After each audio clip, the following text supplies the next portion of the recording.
नाज़रीन, कराची खां अॻे अहम ख़बर खां आगाह कंदा हलूं त काशिफ़ सईद शेख ईंदड़ 3 सालनि लाइ जमात इस्लामी सिंध जो नओं अमीर मुक़ररु थी वियो आहे। जी नाज़रीन, काशिफ़ सईद शेख जो लाड़काने सां ताल्लुक़ आहे ऐं हू इस्लामी जमीयत तलबा सिंध जो नाज़िम पिणु रही चुको आहे।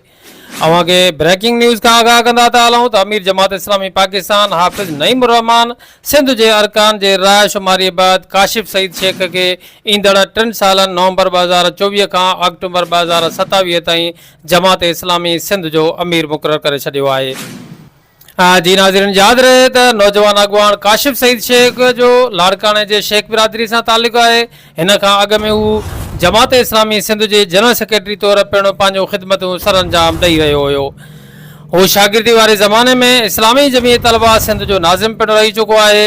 हिन खां अॻु में केतिरा ई साल जमात इस्लामी सिंध जो अमीर रहंदड़ मौलाना जान मोहम्मद अब्बासी जो ताल्लुक़ बि लाड़काने सां रहियो आहे। जी नाज़रीन, अवांखे अहम ब्रेकिंग न्यूज़ ॾींदा था हलूं त काशिफ़ सईद शेख ईंदड़ 3 सालनि लाइ जमात इस्लामी सिंध जो अमीर मुक़ररु थी वियो आहे।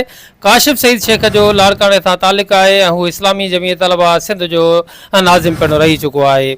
अमीर जमात इस्लामी पाकिस्तान हाफ़िज़ नईम रहमान सिंध जे अरकान जे राय शुमारी बैदि काशिफ़ सईद शेख खे जमात इस्लामी सिंध जो ईंदड़ 3 सालनि लाइ नओं अमीर मुक़ररु करे छॾियो आहे।